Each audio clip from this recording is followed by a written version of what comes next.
Coucou. Coucou. Alors, j'ai pas testé ma caméra avant.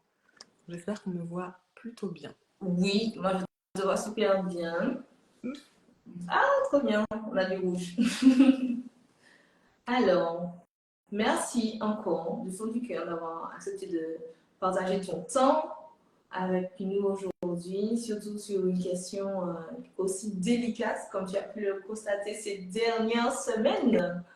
Et en tout cas, forcément dans ton expérience professionnelle, mais ces temps-ci, j'ai trouvé que ce mot-là est revenu comme une sorte de bruit de fond en fait dans ma vie et dans la vie de beaucoup d'autres personnes autour de moi. Donc c'est un sujet, on va dire, très, très, très d'actualité et très chaud. Donc on va d'abord prendre un petit temps de se présenter. Je te laisse la parole. Dis-nous un peu de quel background tu viens professionnellement, personnellement et comment tu travailles aujourd'hui. Yes. Alors, je m'appelle Marcie. Je suis médecin à la retraite. Donc, j'étais dans une vie antérieure médecin anesthésiste. Et depuis, je me suis formée à la santé. C'est ma petite blague, mais c'est un peu la vérité, malheureusement. Oui. À la santé, à l'orgasmicité, au tantra, au taoïsme, au trauma, que ce soit personnel ou systémique, à différentes modalités diverses et variées. Et surtout, j'ai rencontré finalement mon corps et la médecine et les codes qu'il y avait à l'intérieur de ce corps. Et c'est à partir de là que je partage au monde, à mes clients et à mes clientes. Ok. Alors, l'orgasmicité, déjà, est-ce que tu peux nous expliquer le terme, s'il te plaît? Yes. J'aime beaucoup le mot orgasmicité. Pour moi, ça m'a aidé à différencier du climax, donc l'orgasme, j'ai envie de dire classique. Mais qu'est-ce que ça veut dire un orgasme classique? Mais mon expérience de l'orgasme, c'est un orgasme clitoridien en pic relativement bref. Et j'appelais ça orgasme. Et j'ai eu besoin de trouver un autre mot pour expliquer ce que peut être une expérience orgasmique, de se laisser réellement et complètement prendre par la sensation, y compris par l'orgasme classique, que j'appelle climax, et d'avoir un rapport finalement aux émotions qui est orgasmique.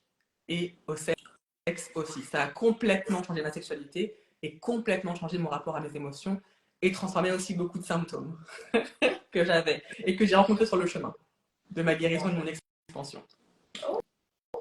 Alors, attends, on va laisser un petit peu tout pour tout à l'heure. On va déjà rappeler la problématique à tout le monde. En tout cas, le thème d'aujourd'hui, c'est révolutionner le dating. Et j'avais lu quelque part dans ta bio, avec tout ce que tu entreprends, que tu avais justement envie de révolutionner le dating et que tu te considérais comme une révolutionnaire. Déjà, explique-nous un petit peu c'est quoi le dating et pourquoi tu es devenue une révolutionnaire par rapport à ce sujet-là. Je vais le voir de deux façons différentes le dating. Il y a le dating un peu avant une relation. Là, ce dont je vais parler, c'est plutôt pour des relations, pour les personnes qui veulent qui veulent une relation amoureuse. Ok. Au-delà du plan cul, j'entends. Au-delà de la hook-up culture. Enfin, au-delà, ou vraiment quelque chose de parallèle, enfin de différencier. Donc il y a le dating pour moi qui se passe avant la relation établie et le dating qui se passe après la relation établie. On pourrait presque dire que le dating commence vraiment une fois que la relation est établie, ou après le mariage finalement. Mais là, on va s'intéresser plutôt au dating avant le mariage, avant la relation établie. Okay. Je vois le dating personnellement comme à la fois presque une expérience thérapeutique. C'est-à-dire que c'est vraiment une occasion de se sentir, moi en tant que femme, de sentir mon corps, de remarquer comment mon corps se sent et ce qu'il aime. Et aussi une façon de collecter des données. Et de choisir finalement l'homme que je laisserai me courtiser. Parce que ce qui m'intéresse dans le dating, c'est pas tellement le dating, c'est le fait d'être courtisé. Je suis pour le retour de la cour, d'être courtisé. Et quand on utilise les applications de dating, que moi j'aime beaucoup, il faut avoir conscience du fait qu'on ne connaît pas la personne du tout. Après un date, deux dates, trois dates, on ne connaît pas cette personne. Donc quand j'entends quelqu'un me dire « Ah, est-ce que je dois coucher au troisième date ?»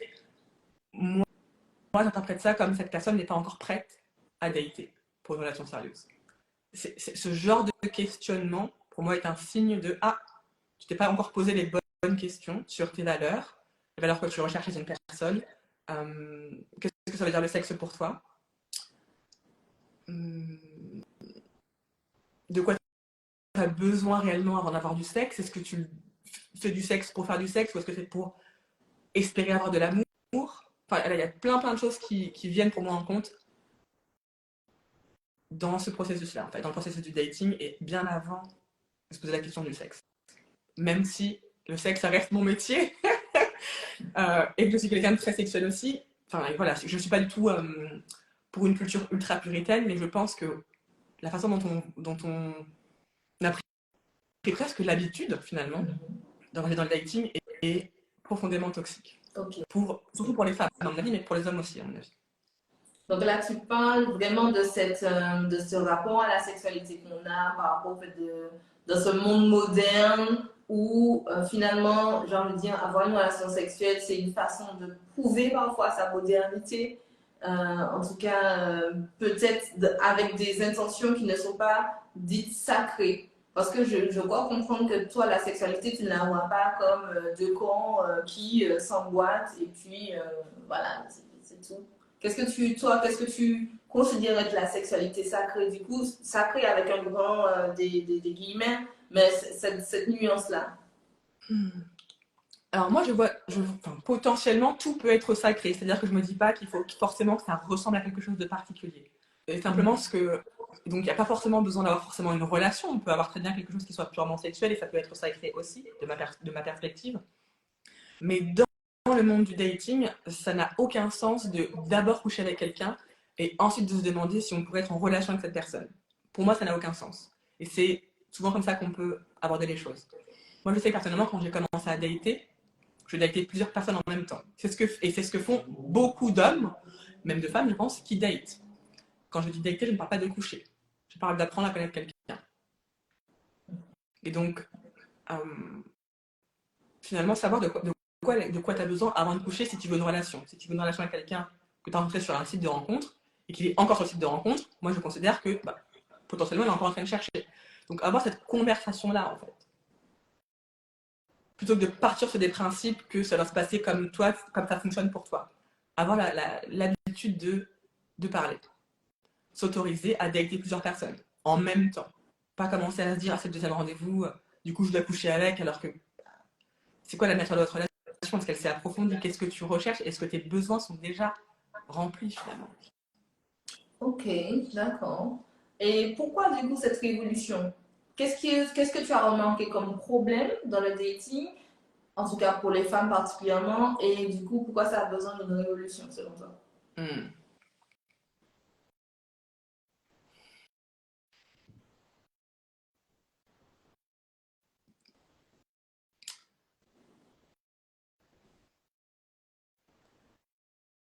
Les problèmes que j'ai remarqués, encore une fois, je dirais, je pense, la place du sexe ou presque à quel endroit on le met.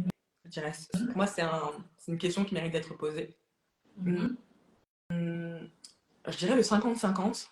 Pour moi, c'est une. Je crois que je ne savais pas en fait que les gens faisaient du 50-50 en date. Et pour moi, donc c'est quelque chose qui m'a presque surpris. Je l'ai un peu expérimenté avant de commencer à dater. J'étais là, waouh!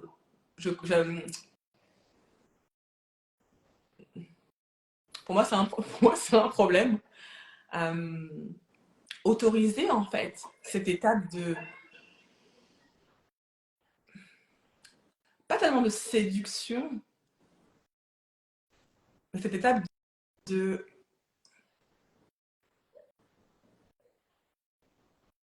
d'autoriser s'autoriser à se révéler en termes de sensations, en termes d'émotions, et autoriser l'homme à prendre sa place et à courtiser finalement. Mhm. Plutôt que de vouloir à chaque, peut-être pas à chaque fois, mais à vouloir le rencontrer à mi-chemin parce qu'il n'est pas capable. Si, en fait, il est capable. Ok, d'accord. Donc, Donc tu sens que les femmes ont une sorte de pression à aller à la rencontre des hommes alors que ce serait pas forcément nécessaire dans le dating. Enfin, je sais pas comment vraiment reformuler, hein. Bien sûr tu peux me corriger. ouais, je dirais que ce serait surfonctionner. Parce que ce surfonctionnement, il se poursuit ensuite en relation. femmes qui se plaignent de charge mentale sont des femmes qui surfonctionnent aussi. Et ce mode de surfonctionnement-là, il se passe déjà dans le dating, en général.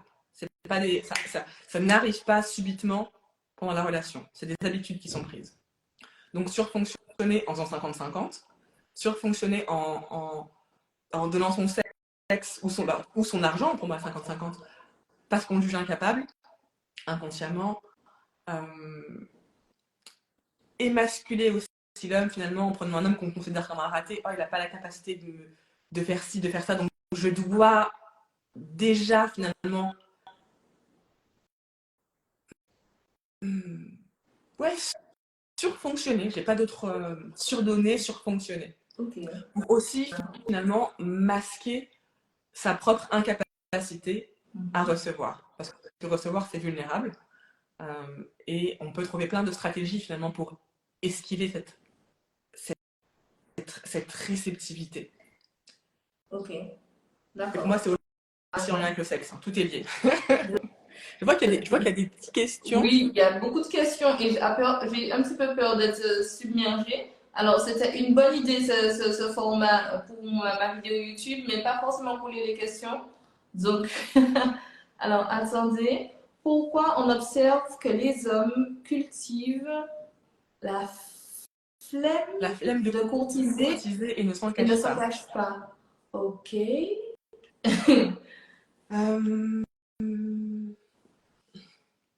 y a plusieurs raisons. J'ai envie de dire qu'il y a beaucoup d'hommes qui ne cultivent pas cette flemme de courtiser, j'ai envie de le verbaliser. Donc, aussi pour inviter une forme de responsabilisation, savoir comment est-ce que toi tu te présentes, savoir dans quel cercle entre guillemets tu dates. Il peut y avoir ça. Il peut y avoir aussi que ils n'ont plus forcément besoin de le faire pour plein de gens. Aussi. Il y a ce truc de toute façon maintenant c'est voilà, on bout de 3 dates, on couche, un date ou je sais pas, enfin, on se connaît pas et on voit. Yeah. Donc forcément, s'il n'y a rien qui change, il n'y a rien qui change quoi. Mais souvent, ce sont les femmes qui contrôlent ça en réalité. Enfin, je veux dire, même un homme qui va courtiser, il va être aussi intéressé par le sexe, c'est normal. Moi aussi, je suis intéressée par le sexe. Enfin, je veux dire. Mais très souvent, les hommes, ils vont être un peu plus intéressés et un peu moins timides pour y aller, pour le demander. Et c'est à moi de dire, j'ai des choses dont j'ai besoin d'abord, il y a des choses que voilà, j'ai besoin de connaître ça sur toi, j'ai besoin que tu saches qu'il y a ça et ça et ça qui est vraiment important pour moi. Est-ce que tu es OK avec ça? Mais savoir que voilà, ils n'ont pas à le faire s'ils ont pas à le faire. Quoi. C'est sûr. Je sais pas si c'est clair quand on répond comme ça. Est-ce que tu es pour le fameux playing hard to get, c'est-à-dire jouer à la meuf difficile à avoir? Ou comment est-ce que ça s'associe un peu à ta façon de penser? Alors, pour moi, c'est pas jouer à la meuf difficile à avoir. C'est pas, enfin, à la fois, il y a quelque chose de très joueur là-dedans, mais je joue pas à être difficile à avoir, je suis difficile à avoir, mais pas non plus impossible. C'est pas genre, j'ai des standards tellement hauts que. Non, j'ai bien conscience que même si moi je ne fais pas 50-50, j'ai bien conscience que l'homme n'est pas obligé de payer. Il peut me dire, non, moi je suis pas confortable avec ça, et je lui dirai dans ce cas, ce que ça me fait vivre, comment je le sens, comment je le vis. Mais je n'y vais pas avec un esprit de genre, c'est normal, je suis une princesse et c'est normal que tous les hommes fassent ça pour moi. Okay.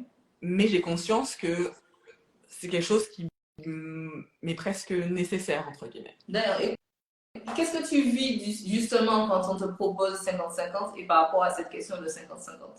Je ne peux pas vraiment répondre à cette question. Depuis que je date, ça ne m'est pas arrivé. Ok. Mais ça m'était arrivé une fois il y a quelques années maintenant. C'était pas dans le cadre du dating. C'était plus un moment où j'avais pas de désir de relation. Donc c'est quelqu'un avec qui j'avais des relations sexuelles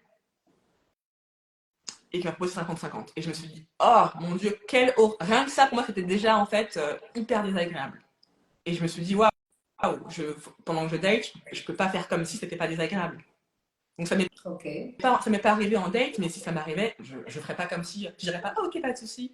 Enfin, mais ça m'est jamais arrivé. Les hommes ne me proposent pas enfin, moitié-moitié. Ok, d'accord. Alors, je vais poser une autre question, pas surtout de Rachel. Surinvestissement, c'est pareil que sur fonctionnement. Oui. Alors, bizarrement, pour moi, quand j'entends surinvestissement, j'ai l'aspect émotionnel qui vient en compte. Mais Oui, moi aussi. c'est plus. Mais quand je parle de surfonctionnement, je parlais surtout de. Presque dans l'action, quoi. Ou des femmes qui vont des fois construire des hommes.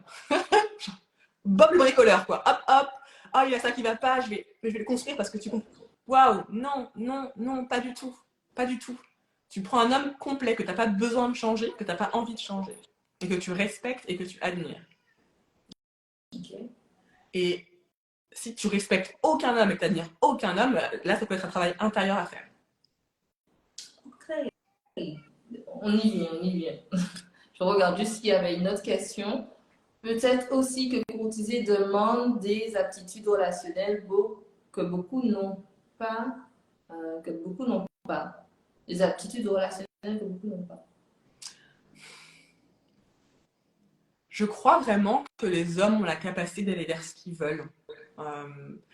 Et c'est ça que je trouve hyper intéressant, c'est que parfois on peut entendre, je sais pas, des discours sur les hommes comme étant, qu'est-ce qu'on entend sur les hommes. J'avoue, je regarde plus ce genre de discours parce que, mais ils peuvent être, je sais pas, un truc un peu conquérant, je sais pas si c'est un mot qui existe. Tu vois, ils vont après ce qu'ils veulent, quoi. Donc, je refuse absolument, absolument de croire qu'ils n'ont pas cette capacité-là. Je suis d'accord avec toi. C'est vrai que j'ai remarqué, du coup, alors pour revenir un petit peu pour résumer, que le surinvestissement était tout d'abord émotionnel, affectif, avec l'envie d'être comblé justement affectivement en retour en fait. Donc comme une sorte de je te donne beaucoup et j'attends que tu me redonnes aussi de la même façon, sinon plus.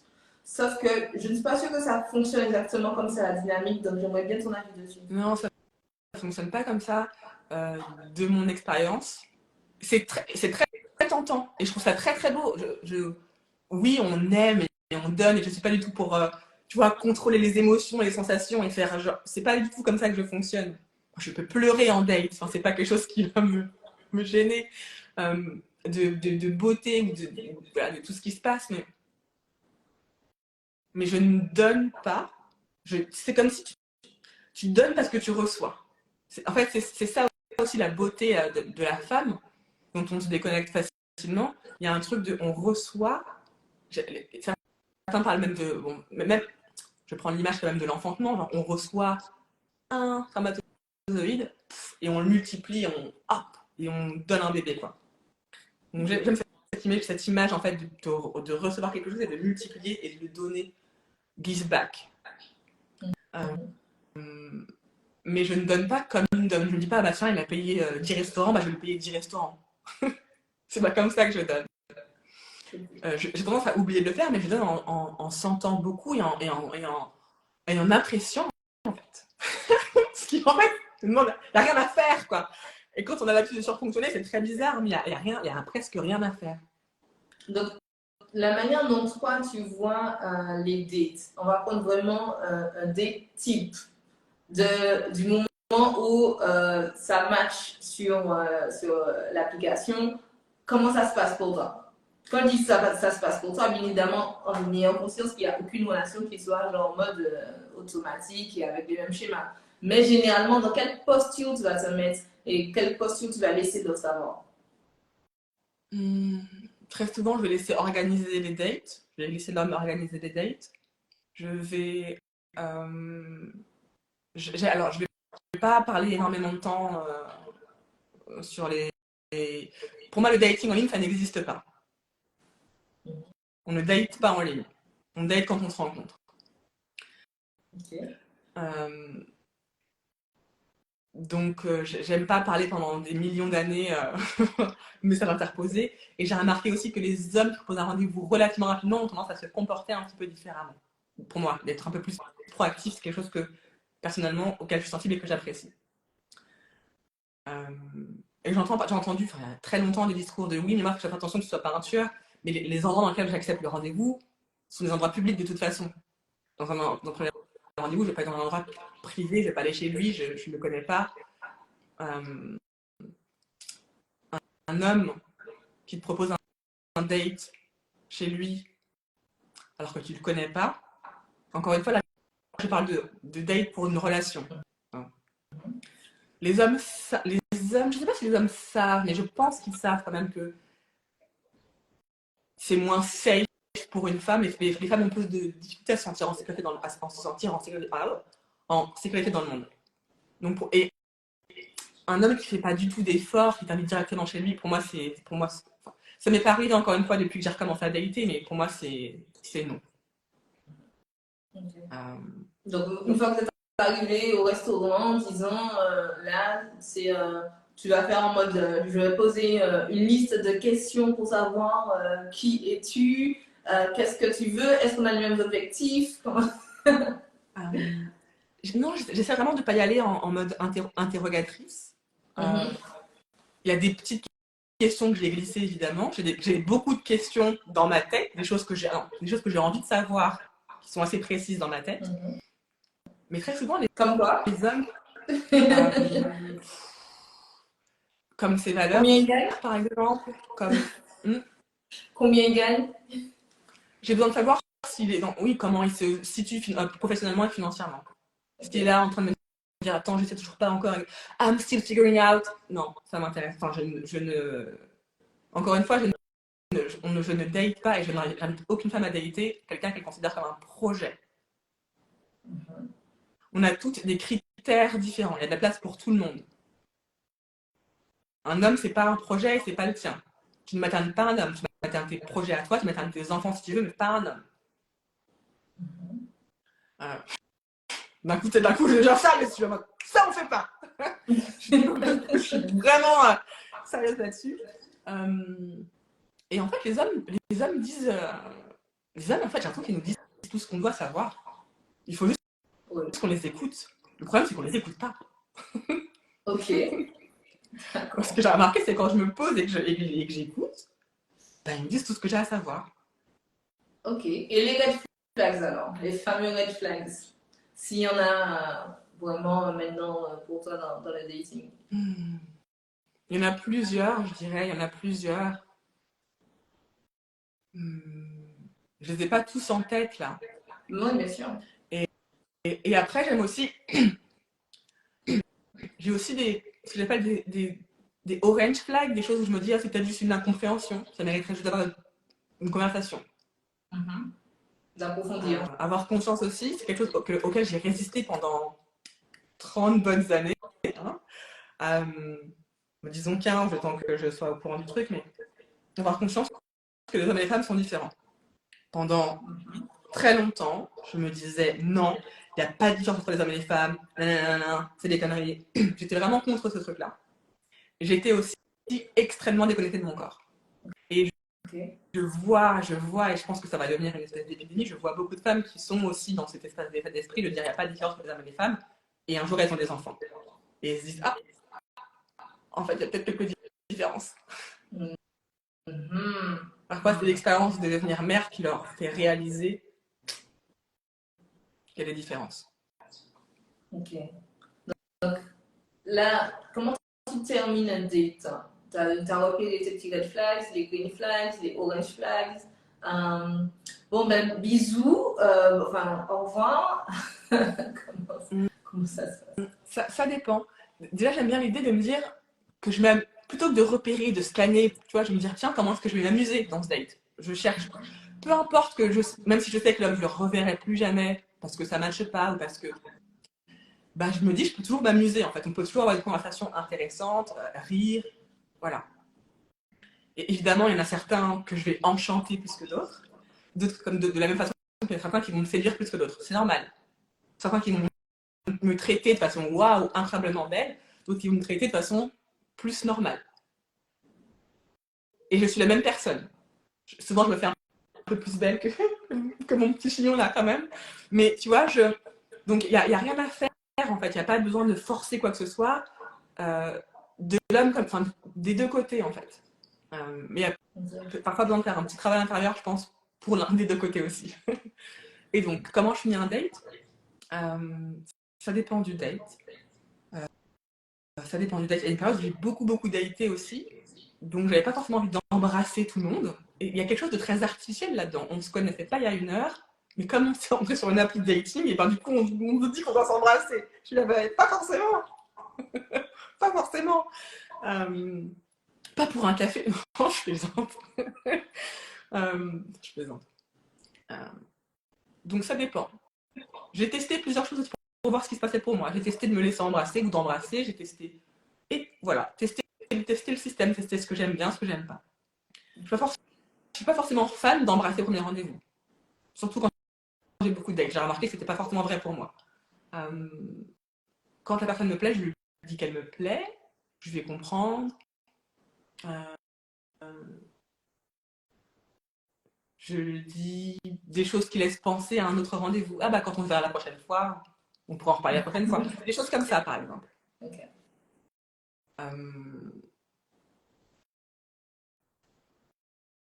Et ensuite, j'ai mes pratiques de journaling que je fais après les dates. Pour, parce que moi, je travaille beaucoup avec le corps, mais il y a aussi en fait des questions qui me semblent être fondamentales à se poser sur soi, sur l'autre, pour une relation à long terme. Donc, j'aime l'idée d'être avec mon corps toujours, mais de ne pas oublier mon cerveau en fait dans l'histoire. Absolument. Alors, j'aimerais qu'on puisse maintenant, merci beaucoup pour ta façon en fait, de dater à toi qui est très personnelle. Hein. On est d'accord qu'on n'est pas là en train de proposer le modèle parfait de la meuf qui date. Absolument pas. Mais je pense que c'est quand même intéressant d'avoir plusieurs points de vue vrais et sincères sur ce qui se passe. Pardon. Oui, ça demande de se sentir bien en sécurité en soi. Oui, d'ailleurs, on y arrive. Donc, la partie entre thérapeutes. Let's talk. J'ai remarqué justement que tu avais sorti ton guide pour comprendre l'hééroféminisme. Donc, je voulais qu'on passe d'abord par la description des archétypes que tu avais mis en ligne et surtout le parallèle avec le triangle de Karpman.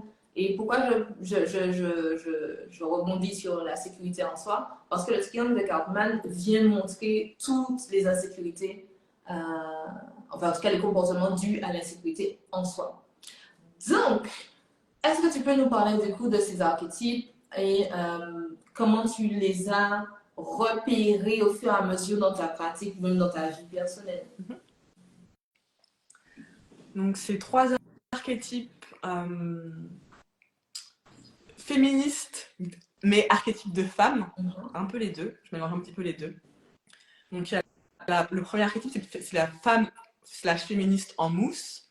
Donc, l'idée que ce soit mou à l'intérieur et mou à l'extérieur et mou à l'intérieur, donc un peu mou de partout.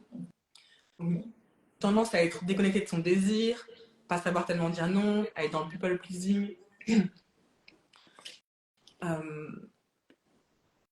Et ce qui m'a intéressé dans ce guide-là, c'était aussi de voir comment chaque archétype avait ses techniques d'émasculation des hommes, ses représentations de victimes. Donc, la féministe en mousse, c'est plutôt la victime. Et elle va quand même émasculer les hommes en critiquant, parce que quand on est déconnecté de ses désirs, on a plus tendance à critiquer, à blâmer, à dire « Ah bah regarde encore ce qu'il m'a fait ». Parce que le désir, il n'est pas exprimé, il n'est pas ressenti, il n'est pas approuvé par cette partie-là de soi.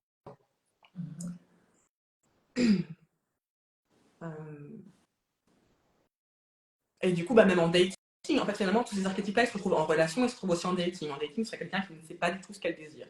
Donc, il va se laisser du coup un peu traîner dans n'importe quel type de relation, même une relation qui lui convient, mais alors absolument pas en réalité. Et c'est une partie qui va être aussi assez naïve, et c'est une partie qui est assez naïve et qui va du coup avoir tendance à se laisser manipuler énormément. Une relation qui peut être hardcore, cette partie-là. Dans le people pleasing, dans surtout être quelqu'un d'agréable. Ouais. Déconnecter de ses désirs et de son nom. Ça va être cette partie-là. Je la vois beaucoup.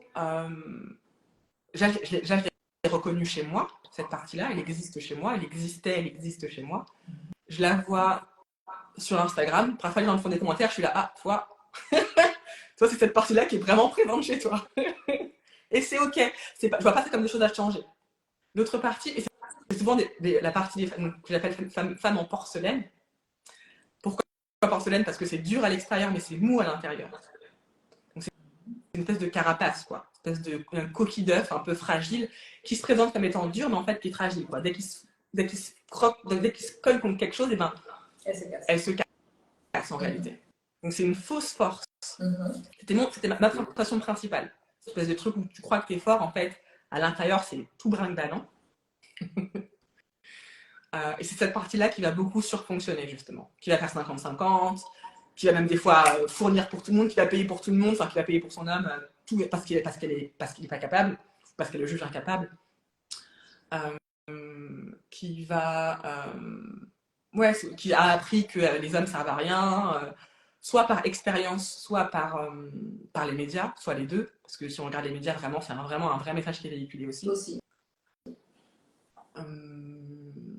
Du coup, c'est plutôt la sauveuse. La sauveuse, en fait. C'est ça, elle, l'archétype, ça va être la sauveuse. Elle va vraiment sauver les hommes et ça va être son... Voilà, elle va émasculer en surfonctionnant. Entre autres. Et elle aura du coup du ressentiment, quoi. Parce que c'est pas comme si c'était genre quelque chose de ah non, c'est genre je donne mais après j'ai bien les boules, tu vois. Donc c'est là que tu sens que c'est pas organique, que c'est pas vrai. Pendant longtemps je jugeais les hommes, je me disais ouais, les hommes qui sont avec des femmes qui gagnent plus qu'elles, ils ont peur parce que ils sont insécures, et je suis là non, c'est pas forcément le cas. Ils peuvent en fait les hommes sont très sensibles, j'ai mis du temps pareil à réaliser ça. Ils sont très sensibles à l'énergie, je sais pas comment le dire. Et ils vont sentir en fait cette femme qui va faire ça pour surfonctionner ou pour, tu sais, pour avoir un espèce de faux ascendant. Ce qui serait complètement différent. Moi, on peut très bien gagner plus que son homme et être dans une relation parfaitement épanouie, mais avec quelle dynamique on y va? Et c'est ça pour moi la question, qui est la vraie question. Donc ouais, ça va être la partie qui va, elle, surfonctionner, qui va faire 50-50, qui va se déplacer, qui va faire des kilomètres et des kilomètres pour aller en date. Par exemple, moi en date, je fais une petite parenthèse qu'on parle de dating. 5 km maxi. J'ai pas de limite kilométrique stricte, mais je sais qu'il y a des hommes dans d'autres villes qui m'ont proposé des dates. Et alors moi, je dis, bah écoute, pour un premier rendez-vous, il faudrait que ce soit plutôt dans ma ville. Et je dis très clairement que si je me déplace, évidemment qu'il prendra en charge les frais. Oui. Pour moi, ce serait surfonctionner déjà, en fait, que de faire ça. Bon, après, il y a assez de personnes dans ma ville, mais voilà, je ne me surstretche pas parce que je sais aussi que c'est pas organique pour moi. Que j'ai pas... Que là, ce serait surdonné. Ce serait pas donné par débordement. Ce serait pas quelque chose de vrai, en fait, pour moi. Et donc, il y a le troisième stade que j'appelle stade en marbre, donc là qui est dur à l'intérieur et dur à l'extérieur, qui est vraiment calcifié, rigidifié. Et ça va être plutôt l'aspect pareil que j'ai rencontré, que je vois sur Instagram, que je vois dans la rue, que j'ai rencontré aussi à l'intérieur de moi. C'est la part qui va être extrêmement rigidifiée, qui peut être extrêmement misandre, qui va vraiment détester les hommes.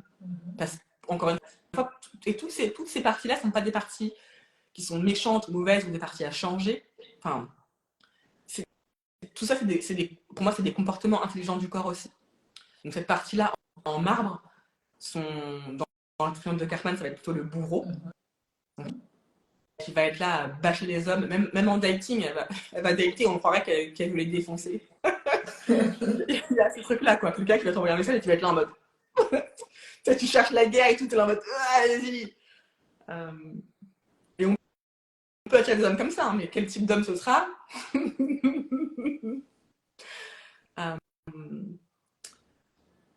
Et donc là, l'émasculation, ça va être beaucoup plus agressif. Mais pour moi, cette partie-là, cette partie en marbre très rigide, elle peut être aussi misogyne. Elle peut aussi détester finalement sa propre féminité et celle des autres. Elle peut détester la vulnérabilité. Elle peut détester... elle peut ne pas comprendre, dire, mais attends, pourquoi accoucher par voie basse alors qu'il y a des césariennes, enfin, des trucs. ah, l'avortement, c'est un antiparasitaire. Non, l'avortement, c'est pas un antiparasitaire, c'est pas un parasite. Donc, il y a ce truc vraiment Incapable de très recevoir aussi, je crois, tu avais dit, incapable de recevoir, de pouvoir recevoir. incapable de recevoir. Mhm. Parfois même jusqu'aux nutriments, quoi. C'est vraiment quelque chose de physiologique. Et encore une fois, c'est une partie que j'ai rencontrée à l'intérieur de moi. Hein. Mhm. Mais c'est même la nourriture ne peut plus rentrer, quoi. C'est vraiment un truc très ouais, calcifié, finalement. Rigide, impénétrable. Parfois littéralement. Oui, littéralement. Okay. Ouais, ce sont des archétypes, mais c'est aussi un peu pour moi de la physiologie. Mais voilà, plutôt que de dire, alors il y a le nerf vague qui fait ci, puis il y a le nerf. Je me suis dit, bon, les archétypes, ça parle un petit peu mieux. Les histoires, ça parle un petit peu mieux que de raconter toute ma vie avec les nerfs et les fascias et tout ça. Je suis là, merci, calme-toi, raconte une histoire. Je comprends. Et donc là, en date, ça va être plutôt finalement pour moi une partie qui va pas forcément dater, qui va soit être dans l'hypersexualité. Toujours courir à plus d'intensité. Soit qui aura une sexuelle qui va être complètement morte. Et relationnelle qui va être complètement morte. Pour moi, c'est ça plutôt cette partie-là. Partie en marbre, qui s'exprime par le bourreau. Mais surtout bourreau, elle est surtout son propre bourreau au final. Ouais. Et ensuite, il y a ce que j'appelle l'hééroféminisme, qui serait du coup plutôt moelleuse, douce à l'extérieur, mais qui est solide à l'intérieur. Tout à l'heure, on parlait de sécurité. La sécurité intérieure, c'est quelque chose vraiment qui se ressent dans le corps. Et c'est ça qui est challengeant, c'est que vraiment, oui, il y a des environnements qui sont favorables ou moins, hein, mais c'est quelque chose qui se cultive à l'intérieur de soi, la sécurité. Et je ne suis pas du tout pour parler d'indépendance, parce que je suis plutôt pour l'union. Donc c'est vraiment quelque chose aussi. Ouais. Donc je ne suis pas en mode oui, c'est intérieur et on se fait tout par soi-même. Pas du tout. Mais c'est à partir de cette sécurité, de cette solidité intérieure qu'on peut réellement rencontrer quelqu'un et s'unir avec quelqu'un. Okay. Et pour moi, cet hééroféminisme-là, en plus de l'aspect érotique et sexuel qui est connecté à son corps, à la terre, à Dieu, il a aussi divorcé des aspects toxiques du féminisme pour entrer en co-création possible, en union possible avec un homme. Okay. J'aime aussi l'image pour le dating de l'œuf et des spermatozoïdes. C'était vraiment mon image pour le dating. Je me considère du coup comme je suis l'ovule. Il ne va pas se déplacer partout. L'ovule, il n'est pas en train de courir après le spermatozoïde. Il est là, il est solide, il ne bouge pas. Les spermatozoïdes viennent et c'est pas tout le monde qui entre. C'est une image à la fois belle et à la fois un peu grossière, telle que je dis. Je dis, mais c'est pas tout le monde qui entre. Il peut y en avoir 1, 2, 3, bon, voilà. Mais c'est pas tout le monde. Et j'aime aussi l'idée que une fois que c'est fait, ça ne peut plus être défait. Donc ce qui est aussi complètement, pour moi, c'est pas de c'est de l'interdépendance ou de l'union. C'est ça mon modèle relationnel, c'est vers quoi je tends en fait. Donc c'est pas ça, c'est vraiment, ouais, j'aime cette image-là parce qu'une fois qu'il y en a un qui rentre, il y a une union qui se crée. Et on ne revient plus à son état initial.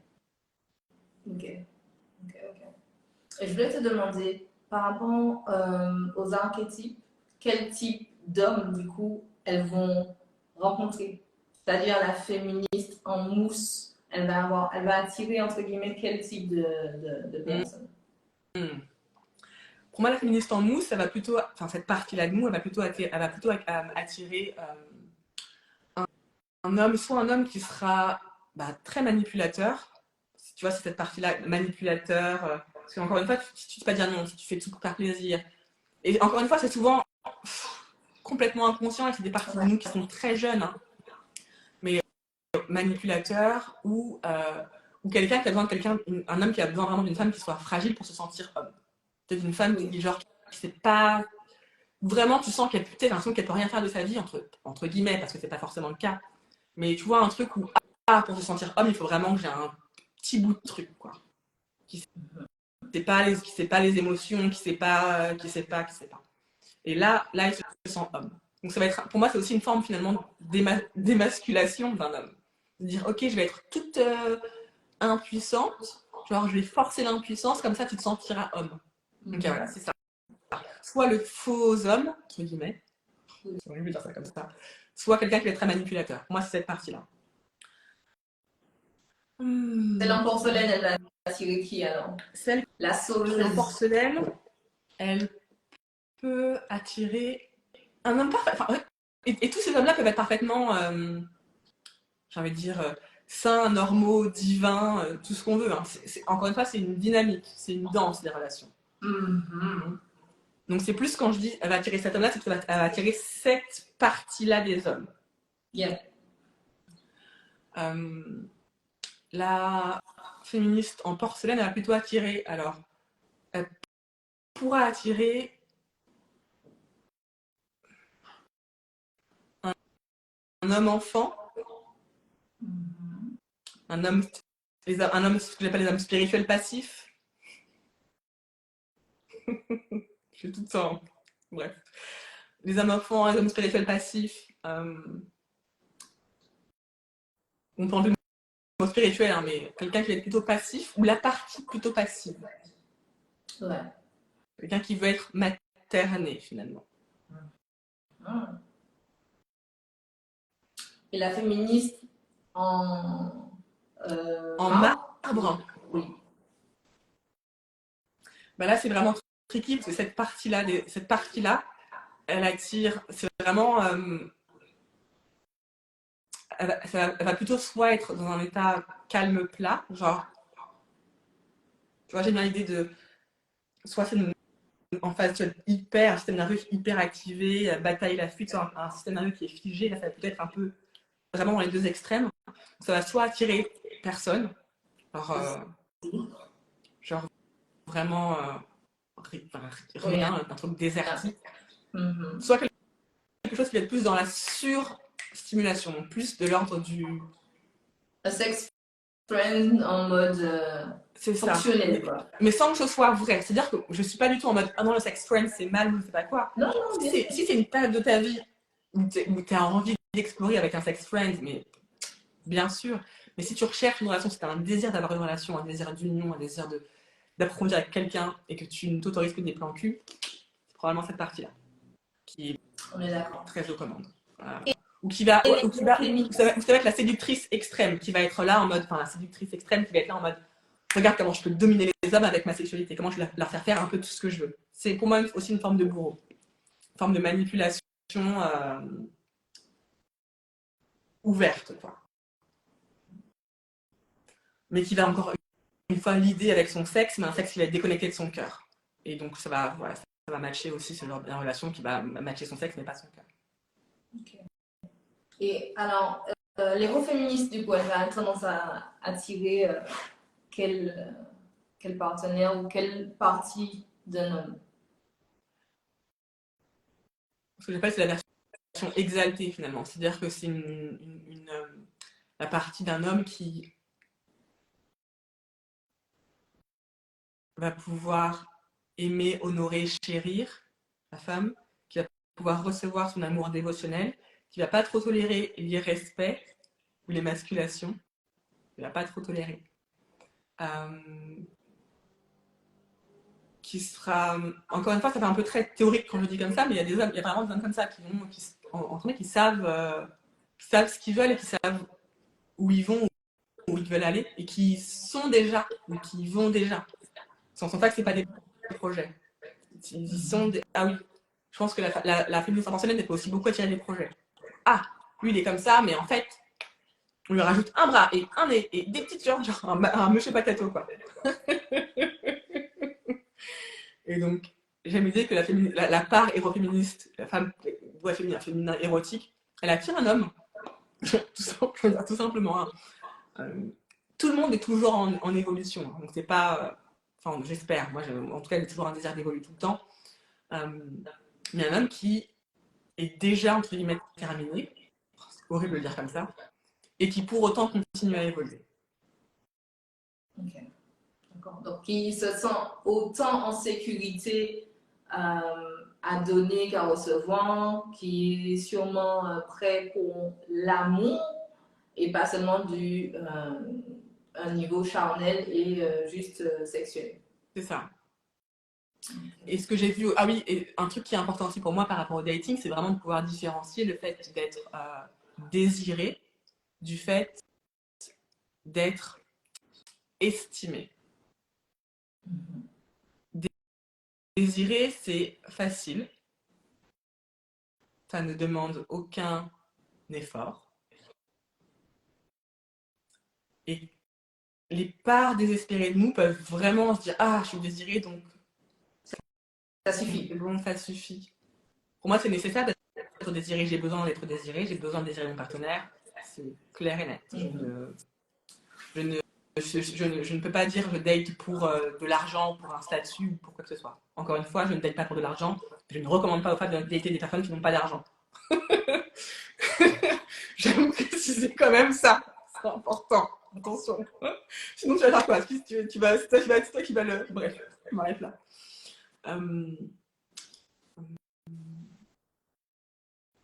Parce que oui, un homme qui sera OK pour donner et pour recevoir, mais il faut savoir aussi que les hommes, souvent, aiment en donnant.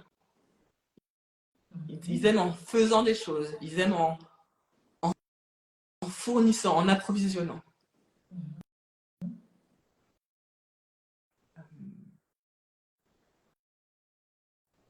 Ouais, c'est ça. En donnant, finalement. Ça ne veut pas dire qu'il ne faut pas qu'ils reçoivent et qu'ils ne doivent pas recevoir. Évidemment qu'ils reçoivent et que c'est nécessaire aussi pour eux de recevoir. Mais pas dire, ah ben on part dans un 50-50, je donne, tu donnes, je reçois, tu reçois. C'est pas. On est en réalité pas souvent nourri par les mêmes choses. On ne donne pas pour les mêmes raisons. Donc c'est ça pour moi qui est vraiment important de conscientiser. Ouais. Je voulais te demander si tu as fini ta pensée. Oui. Qu'est-ce que tu répondrais aux femmes qui ont été abusées et du coup qui sont dans un cycle aussi peut-être d'abus? Comment elles pourraient passer du coup sûrement de cette posture féministe, soit en mousse, soit en porcelaine, soit en marbre, pour arriver à la femme dans son écoféminisme?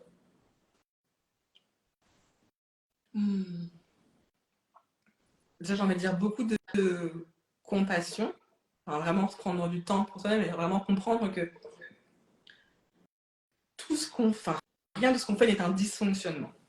Même quand ça va au point d'être diagnostiqué sous forme de maladie ou de trouble du comportement, maladie mentale ou physique, c'est pas des dysfonctionnements, ce sont des adaptations intelligentes du corps.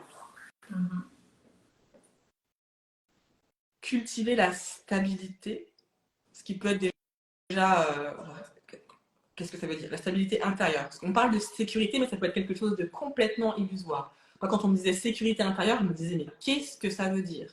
Je ne comprenais pas. Je ne comprenais pas. Et en réalité, c'est une histoire de syndrome post-traumatique complexe, ou même une histoire ancestrale parfois de migration, de colonisation. Ça vit dans le corps, toutes ces choses-là. La stabilité intérieure, la sécurité intérieure, ça peut être quelque chose de complètement théorique, conceptuel, mais pas dans le corps, c'est pas senti. Donc, je dirais cultiver le fait de sentir la stabilité dans son corps. Et si c'est pas dans son corps, la sentir déjà à l'extérieur. Genre la sentir sur les murs, les sols. Bon, par contre, en principe, que tu ne vas pas dans une zone sismique. Là, on parle d'un autre truc, mais voilà, cultiver la stabilité de ces choses-là et ensuite la connecter à quelque chose de vivant, quelque chose de stable et vivant, pour faire le lien entre la stabilité, son corps et la terre et le vivant. Parce que pour moi, cet aspect d'éros au féminin, il a un aspect qui est profondément connecté à la terre. C'est-à-dire qu'à la fois, on peut se ouvrir cette partie-là à se connecter à Dieu, mais on peut aussi ouvrir cette partie-là, du bas là, le sexe, et vraiment se connecter profondément à la terre. Okay. Et toi, quelles sont tes pratiques justement pour se connecter à la terre, pour être dans cette stabilité? Est-ce que tu as des recommandations? Je suis en train justement de faire un programme, je n'ai pas prévu d'en parler, avec justement des pratiques pour cette partie féministe en mousse, cette partie féministe en porcelaine, en marbre, Tout ça sous un dôme, une couverture du féminin érotique mystique. Ce que j'entends par mystique, c'est une connexion directe à Dieu, le divin, la source, la vie, chacun met son mot. J'aime dire le mot Dieu parce que pour moi, c'est aussi un vecteur, les mots sont des vecteurs de sensation et de signification. Quand on dit un mot, on ne dit pas juste une sensation, il n'y a pas juste une signification, il y a aussi des sensations qui vont derrière.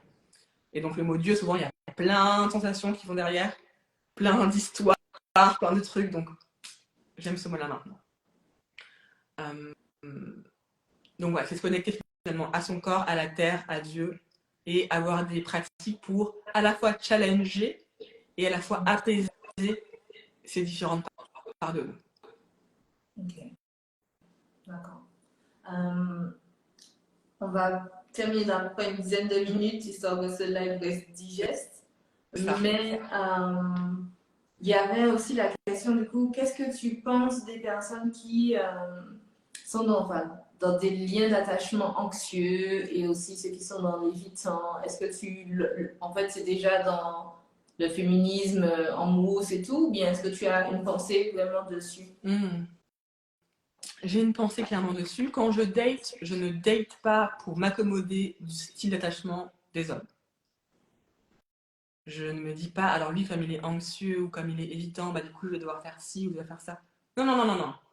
Je m'occupe de moi. Et c'est ce que j'invite tout le monde à faire. De mon expérience, on ne peut pas passer à travers les trucs. C'est pas genre, ah bah comment je fais pour éviter l'anxiété. Non, tu l'évites pas. Tu la sens. D'où l'importance de cultiver la stabilité. Parce que ces vagues d'intensité, elles vont arriver et c'est normal. C'est normal. Surtout quand tu rencontres quelqu'un qui te plaît, genre, ouh, il y a plein de choses qui vont se réveiller. Mais commence pas à planifier au bout du troisième date. C'est ma tendance aussi. Genre, oh mon Dieu, peut-être que c'est le père de mes enfants. Eh, tu connais pas.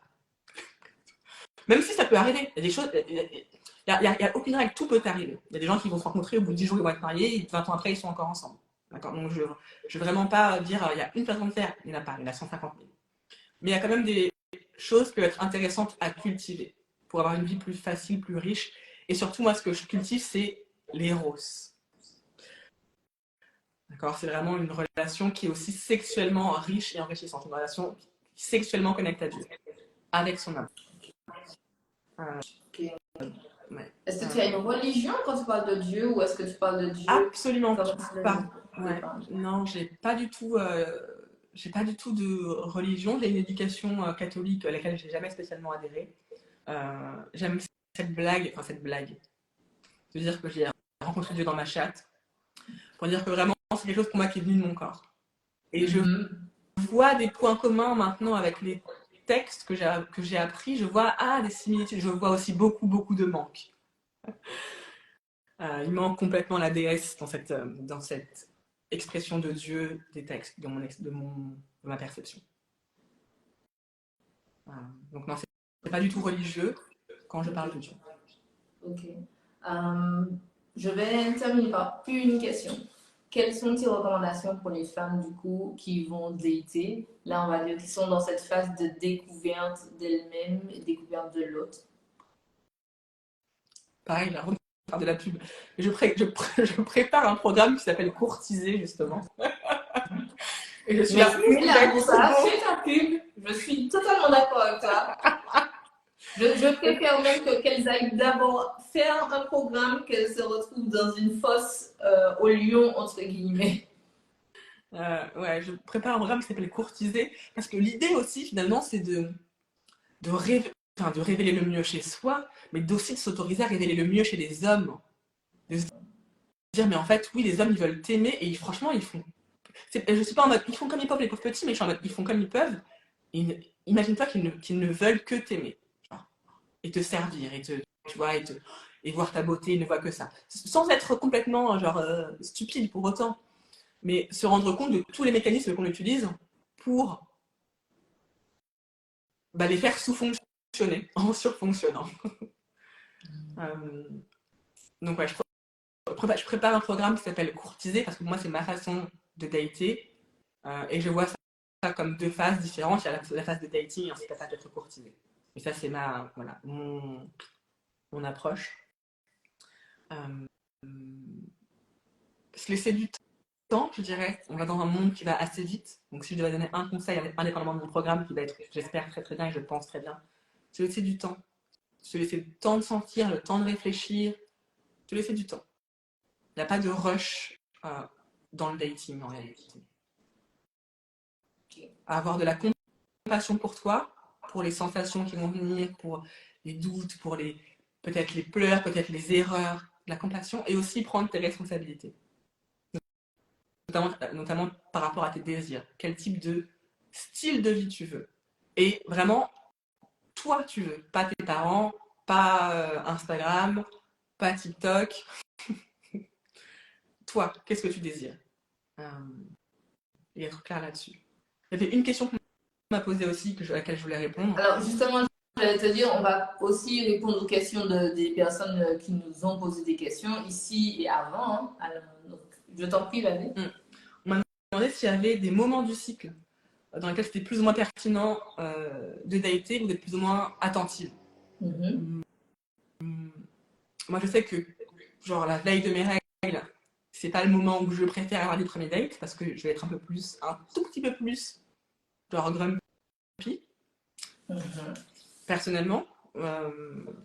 Donc, c'est pas forcément le moment que j'aime avoir mes premiers dates. Pendant que j'ovule, je vais être un peu plus muy caliente. Mais en fait, pour moi, c'est pas forcément très grave parce qu'un premier date, je n'en sais rien. C'est pas comme si j'allais agir sur ce premier date, de toute façon. Et donc, ça peut être aussi hyper intéressant parce que parfois, pendant les règles ou avant les règles, on peut être apparemment, pour certaines aussi, plus genre en mode cocooning, quoi. Genre quelqu'un que tu dis, ah bah tiens, genre pendant l'ovulation, ça va être, ah lui, je veux le baiser. Les règles, ça va être lui, je veux lui faire un câlin. Donc, ça peut être intéressant aussi d'avoir des dates avec un même à différents moments du cycle parce que de toute façon, ça arrivera. C'est clair. Voilà. Et c'était quelle autre question tu as eu encore Date, mais ça, je crois que j'y ai un peu répondu, dater après la relation établie, et j'ai dit que pour moi, en réalité, le dating commence après le mariage. Ok, le dating commence après le mariage. Explique-moi un petit peu. Pour moi, c'est presque avant le mariage, on est courtisé, et après le mariage, on commence à dater. Donc ça, c'est ma conception du truc. Continuer à entretenir et cultiver la romance. C'est quelque chose qui se cultive, en réalité. Et oui, il y a la vie qui arrive, donc il y a des moments où, voilà, c'est comme ça. Mais le dating, avoir des rendez-vous à deux pour entretenir, consolider, solidifier le couple, bah, ça se passe après la relation. Enfin, une fois que la relation elle est établie, finalement, après le mariage. Bon, le mariage ou relation établie. Ça marche. Alors, autre question. Comment établir ses limites dès les premiers dates? Comment dépasser la peur de ne pas être comprise? Encore une fois, je ne sais pas si on dépasse la peur, on traverse la peur. Je ne connais pas de moyen d'esquiver les sensations, mais si je l'avais trouvé, s'il y en avait une, je sais que je l'aurais trouvé. J'étais tellement désespérément à vouloir éviter mon corps que je suis persuadée que s'il y avait un moyen d'éviter le corps et les sensations, je l'aurais trouvé. Donc, je ne crois pas qu'on évite la peur d'être incomprise. On la sent, cette peur. On se dit, oh là là, j'ai peur d'être incomprise. Et comment tu me poses des limites par quelle partie du corps de l'autre on veut être comprise? Est-ce qu'on veut être comprise de là à là? Est-ce que c'est uniquement à ce niveau-là d'interaction qu'on va avoir avec un homme? On s'autorise à être compris de là à là, de là à là. Voilà. Qu'est-ce qu'on entend par compréhension? Et s'autoriser à avoir peur et à vivre ça aussi. Et à être plus clair aussi. Tiens, être incomprise, est-ce que c'est, du coup, c'est-à-dire qu'il y a un manque de clarté quelque part? Ensuite, par rapport aux limites sur le premier date, les limites, c'est quelque chose qui s'incarne. Plus que quelque chose qui se pose. En réalité, il n'y a pas besoin de forcer pour les limites. C'est incarné. J'ai mis du temps à, encore une fois, c'est pour ça que je travaille avec le corps, parce que si je travaille avec le mental, moi, les limites, c'est quelque chose qui s'incarne. Et du coup, je suis curieuse de la question. J'entends presque, en fait, cette question m'évoque presque de la peur. Genre, limite de premier date, quel genre de limite tu veux... Est-ce que c'est des désirs que tu veux poser? Quel genre de limite tu aurais besoin de poser dès le premier date? Pour moi, cette question m'évoque encore d'autres questions. J'avoue qu'elle mérite un peu de clarté et la personne n'est pas là pour nous donner la réponse. Alors, je pense que c'est des limites par rapport à peut-être, moi, je ne veux pas avoir de relations sexuelles, on va dire, sur cette première limite-là. Comment les incarner?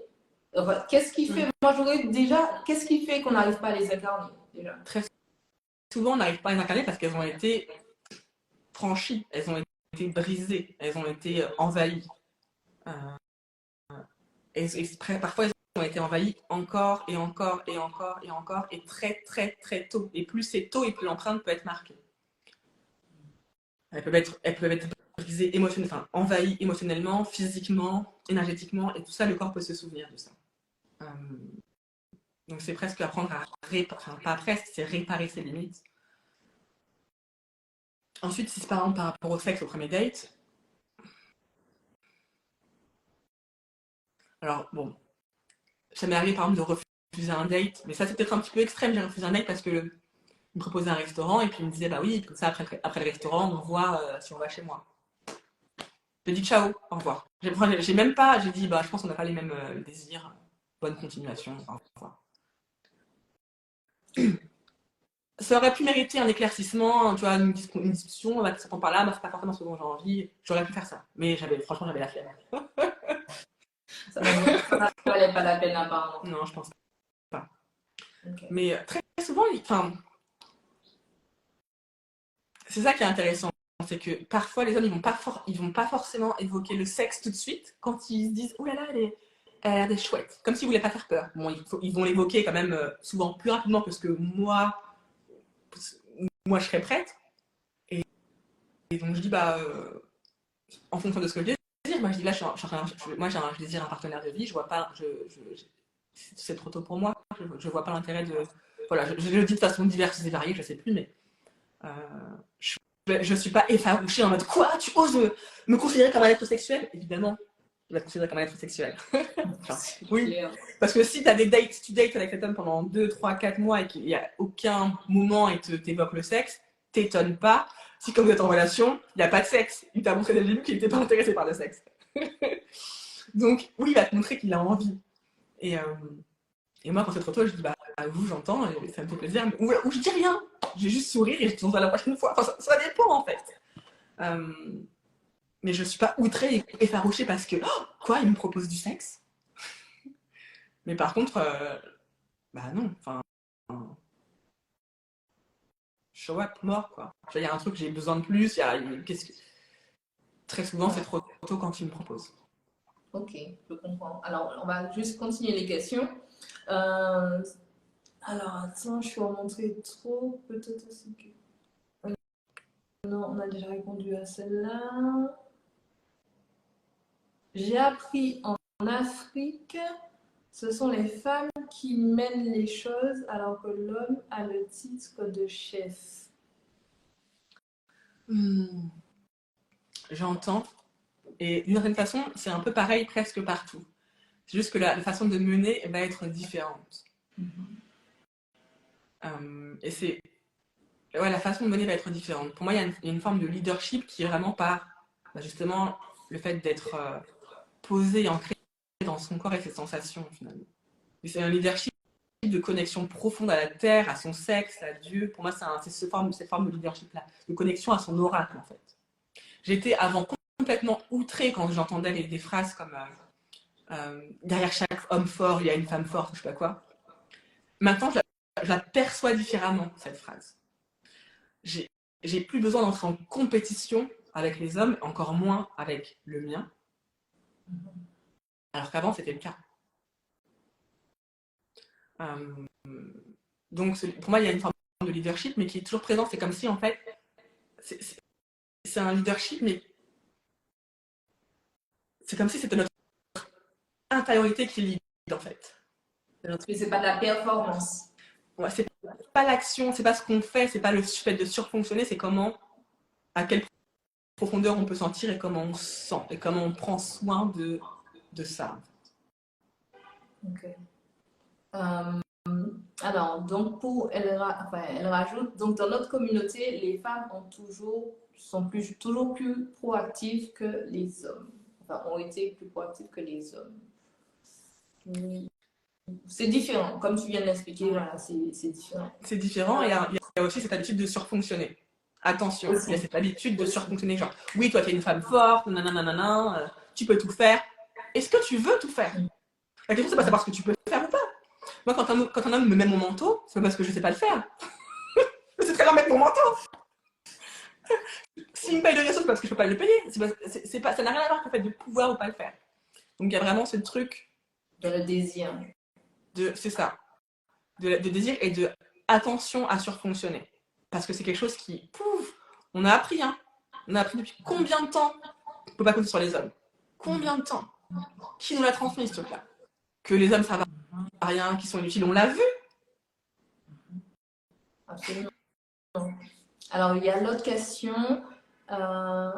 Ils ont les capacités, mais pour ceux qui ne les développent pas, ne souhaitent pas développer ces capacités relationnelles. Dans ce cas, il faut poser la question de savoir pourquoi est-ce que tu pas tellement attires, mais plus est attiré par des hommes qui n'ont aucun désir de cultiver leur capacité relationnelle. Et sache que les capacités relationnelles des hommes, c'est pas les mêmes que les femmes, en général, on peut dire. Sauf si tu as un homme, du coup, qui va être dans le type, ce que j'appelle spirituel passif. Qui va être, en fait, faire vivre un enfer. Mais ça, c'est un autre. On arrive à la fin, donc on va pas relancer un débat. Ouais, faut pas. Enfin, moi, je sais que du coup, je me rends compte à quel point, encore plus, à quel point j'ai besoin des femmes. Des femmes qui savent sentir, des femmes dévotionnelles. J'ai besoin de ça. Parce que la profondeur émotionnelle avec laquelle je peux aller avec elle, elle va être différente de celle que je peux avoir avec un homme. Par contre, il peut parfaitement tenir le cadre et me voir dans toutes mes émotions, mais il peut pas sentir comme moi. Il peut pas. Et je travaille avec des hommes aussi et je vois la différence. Et je travaille avec des hommes qui sont sensibles. Hein. Il y a une différence. Je suis totalement d'accord. Est-ce que les femmes ne se surinvestissent, la femme ne se surinvestit pas par peur de ne pas avoir la dimension qu'elle veut? Créer un date à l'image de ce qu'elle attend, par exemple. Exactement. Si, il y a une grande part de ça. Mais c'est donné pour être choisi, c'est donné pour recevoir de l'amour, c'est pas, tu vois. Pour moi, ça rentre dans le truc de surdonner. Genre, oh, j'aimerais tellement avoir ça que tiens, je vais te le donner. En espérant que tu me le fasses. Oh, mon Dieu, quelle horreur. Enfin, quelle horreur. Je dis pas ça quelle horreur en mode c'est un comportement dégoûtant, mais c'est un comportement qui va être destructeur. Totalement. Alors, les traumas sexuels abusés peuvent-ils rendre sensibles à la pénétration sur un plan plus subtil énergétique? Alors, il n'y a pas besoin d'avoir eu des traumas sexuels pour être sensible à ce type de pénétration. J'ai peut-être mal compris la question. La question, c'est est-ce que les traumas rendent plus sensibles? Oui, alors les traumas sexuels par rapport aux abus sexuels peuvent-ils rendre plus sensibles à la pénétration sur un plan plus subtil, énergétique? C'est vrai que très souvent, quand les gens se disent empathe, genre oui, je suis empathe, très souvent, c'est des histoires de limites qui ont été envahies, en fait. Hein. Et donc, c'est un art de restaurer ses limites et de pouvoir quand même avoir accès, finalement, à ces perceptions et ces sensations multidimensionnelles. Je ne pense pas qu'il y ait besoin d'avoir eu des traumas sexuels ou des abus sexuels pour pouvoir cultiver ce genre de sensibilité à la pénétration énergétique. Je pense qu'il suffit vraiment d'avoir un corps. Mais évidemment, l'histoire de vie, que ce soit ancestrale, familiale, personnelle, de trauma et aussi de beauté et oui, vont impacter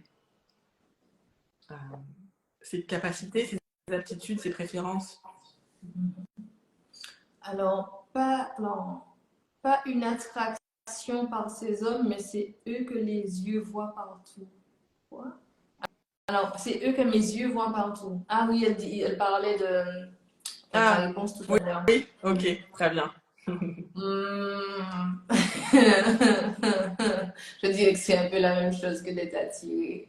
Mais justement, moi, je pense que quand tu es à ce stade de ta vie, tu attires un petit peu les personnes qui aussi répondent à tes manquements comme à tes insécurités. Et si ta façon, en fait, de te sécuriser, c'est de se fonctionner, et donc tu vas trouver des gens pour pouvoir être dans ces relations où tu vas te sentir en sécurité comme ça. Si je dois expliquer. Exactement. Et il y a du coup une phase forcément qui est inconfortable dans la phase porcelaine, la partie porcelaine. Elle doit sous-fonctionner, mais pas genre, ah, sous-fonctionner au point que ce soit inconfortable. On rencontre de l'inconfort. Ouais. Elle doit presque douloureusement moins en faire. Oui. Genre, t'es là, ok, je laisse payer, ça va bien se passer. C'est ça. Et après, ça devient parfaitement normal. Ouais. Mais vraiment, c'est cultiver le fait de moins en faire. Et de recevoir, d'apprendre à recevoir. Parce qu'il y a beaucoup d'hommes, en fait, qui sont qui aiment donner, qui aiment, entre guillemets, entretenir, finalement. Voilà, c'est ça le mot. Les hommes qui aiment entretenir. Ils ne peuvent être avec des femmes qui savent recevoir. Ok, d'accord. Alors, je finis avec cette question, la clarifier. En gros, est-ce que la pénétration physique est vécue comme dangereuse? Est-ce qu'il est possible que tous les types de pénétration soient perçus comme plus dangereux? Merci de clarifier. Oui. Et pareil, ça peut aussi être transformé, c'est la chair de poule. C'est quelque chose qui me parle particulièrement.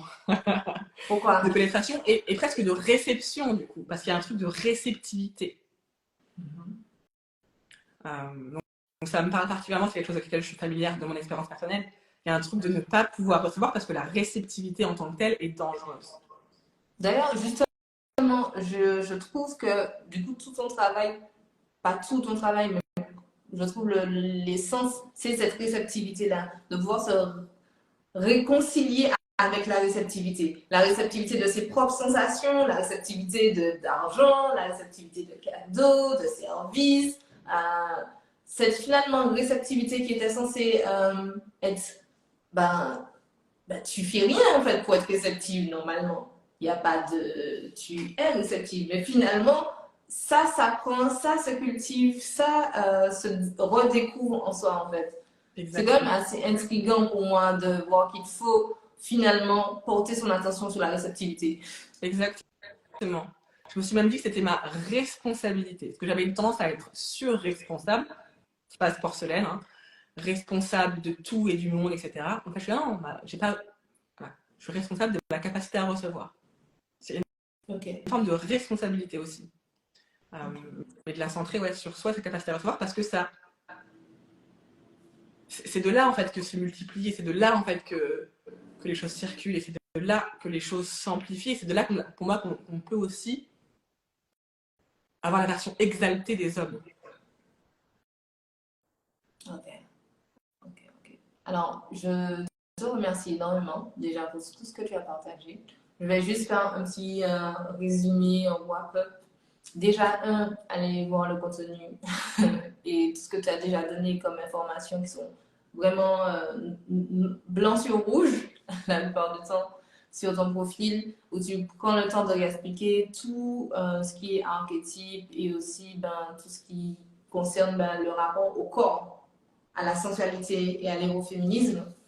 Il y a, pour moi, ce qui me vient pour le dating et ce que je retiens, c'est qu'il y a vraiment, pour nous, les femmes, revenir à nous-mêmes, de ce qu'on veut, de ce qu'on désire profondément, pour pouvoir déjà le repérer, enfin repérer quel partenaire serait susceptible de pouvoir nous l'apporter, et ensuite, comme on vient d'en parler, la réceptivité, de pouvoir être dans un état d'exaltation qui suggère aussi l'état d'exaltation de l'autre personne. Je dirais pour les personnes, on va dire dans le début de ce cheminement, enfin après je te laisse la parole, ce sera intéressant déjà de faire un petit point. Quelles sont les croyances sur soi, sur l'amour, Mais genre écrire, hein, genre écrire, pas essayer de trouver la bonne réponse, mais sa vérité. Quelles sont nos croyances sur les hommes? Quelles sont nos croyances sur les femmes? Et quelles sont les croyances qu'on a sur les relations? Déjà, les écrire vont en brain dump, qu'est-ce qu'ils sont? Deuxième étape, ça va être les expériences qu'on a eues en soi, donc dans des relations.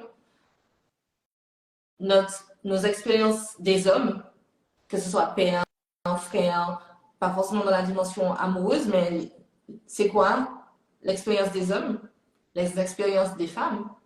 Qu'est-ce que les femmes nous ont fait vivre? Qu'est-ce qu'on vit en tant que femme? Et c'est quoi l'expérience de femme qu'on a eue? L'expérience dans les relations. Et aussi de pouvoir écrire sur, alors, quelles sont mes relations amoureuses? Qu'est-ce que j'ai déjà vu dans mes relations amoureuses type? Quel schéma j'ai déjà vu? Genre en mode, son nom, enfin moi, Maëva, j'ai vécu ça, elle a vécu ça, elle a fait ça comme ça, elle s'est soi-disant laissée abuser comme ça, etc. Voilà, de pouvoir raconter son histoire dans les relations et la façon dont généralement ça se passe. Et dernière étape, de pouvoir écrire du coup la relation que l'on désire et de pouvoir y mettre tous les détails juteux, l'énergie que la personne doit avoir, l'énergie qu'on doit avoir, la manière dont on veut être traité, tous les détails. Et de pouvoir déjà, ça c'est le premier point sur la prise de conscience. Ce premier point de journaling pour moi. Et ensuite, après, ce sera une étape d'incarnation. Mais pour incarner, je pense qu'il y aura peut-être à libérer avant ou voilà, dans le corps. Et pas mentalement, hein, dans le corps. Donc voilà, ça c'était mes premières étapes là pour les personnes avant même de songer au dating.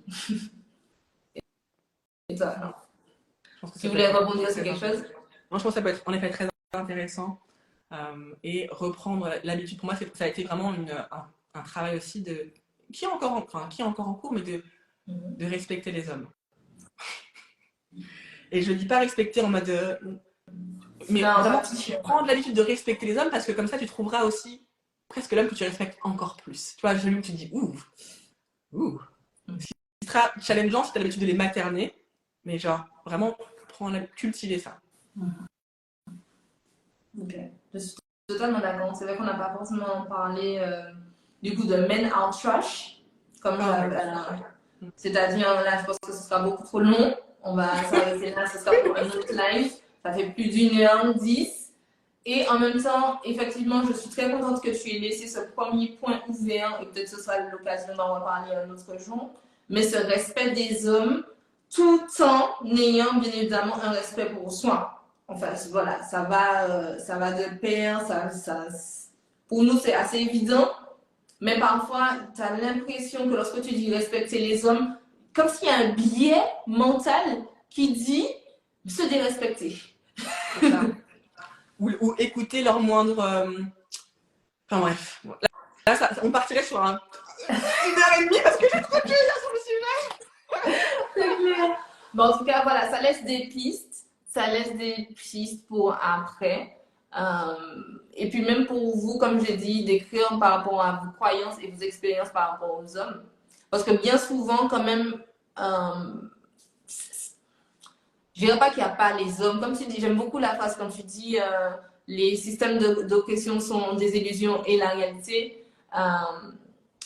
On reconnaît bien évidemment que dans le monde, il y a des choses fucked up qui se passent, clairement. Sauf que dans la manière dont on va vivre, on va attirer plus d'expériences fucked up ou pas, selon nos croyances et les expériences que l'on a et dans la façon dont on incarne aussi ses limites, la façon dont on incarne notre confiance à l'autre. Donc, il y a un chemin individuel, communautaire, social, mais il y a un chemin individuel sur lequel on a vraiment une prise. Le seul, d'ailleurs.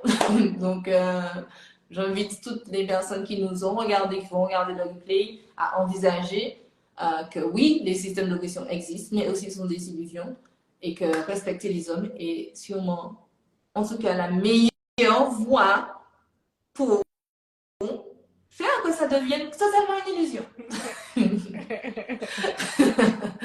Alors, merci beaucoup à toi.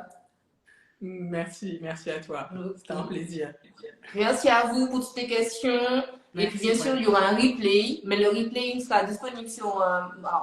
Bien sûr, je vais te mettre en collaboratrice pour les 3 prochains jours sur Insta. Mais après, ce sera directement sur YouTube et sur mon site internet Holistic Creole. Et bien sûr, je te fournirai le lien si tu veux partager à tes propres abonnés. Il n'y a aucun souci. Merci beaucoup. Bye bye. Bonne soirée. Gros bisous. Ciao.